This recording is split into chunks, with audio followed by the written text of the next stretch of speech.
সাধাৰণতে গ্ৰন্থ উন্মোচন অনুষ্ঠানবিলাকত লেখকে এষাৰ কোৱাৰ পাল থাকে, কিন্তু মই সেইবোৰ বাদ দি মই ক'লোঁ যে মই আৰম্ভণিতেই আদৰণি ভাষণটোকে কওঁ আৰু তাৰ বাহিৰে মই বৰ বিশেষ নকওঁ। দীৰ্ঘদিনৰ মূৰত কিতাপ এখন ওলাইছে। এই কিতাপখন মই নভবাকেই যথেষ্ট ডাঙৰ হৈ গ'ল, 441 পৃষ্ঠা হ'ল।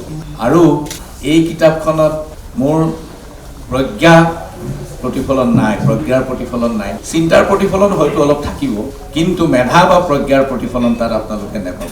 একেবাৰে বিনম্ৰ মাত্ৰ দুটামান লেখা, কিন্তু তাৰ ভিতৰত দুটামান খুব গুৰুত্বপূৰ্ণ বিতৰ্ক আছে।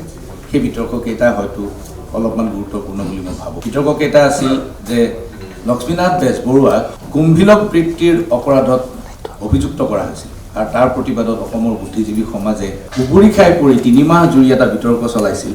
সেই বিতৰ্কটো আৰম্ভ কৰিছিলোঁ মই। দ্বিতীয় এটা ঘটনা ভূপেন হাজৰিকাৰ অনুলিখিত আত্মজীৱনী কেন্দ্ৰিক বিতৰ্ক। এই বিতৰ্ককেইটা তাত সন্নিৱিষ্ট হৈছে। আপোনালোকে কিতাপখনত চকু ফুৰাই চালে মই ভাল পাম।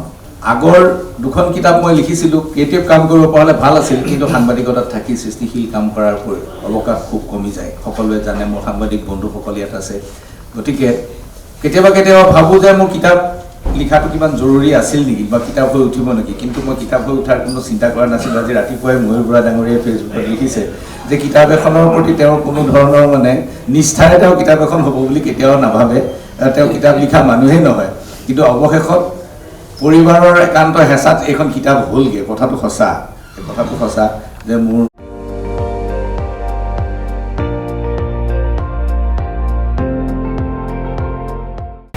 আপুনি চাই আছে ND24, সৰ্বশ্ৰেষ্ঠ নহয় সৰ্বোত্তমৰ দৌৰ।